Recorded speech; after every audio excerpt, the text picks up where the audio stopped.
গোসল করাইয়া কাফন পড়াইয়া রাখিবে যখন কবরে শোয়াইয়া। গোসল করাইয়া কাফন পড়াইয়া রাখিবে যখন কবরে শোয়াইয়া।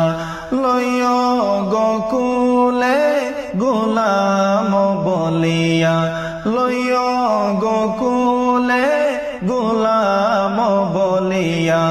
ইয়া রাসূলুল্লাহ ইয়া হাবিবাল্লাহ, ইয়া রাসূলুল্লাহ ইয়া হাবিবাল্লাহ।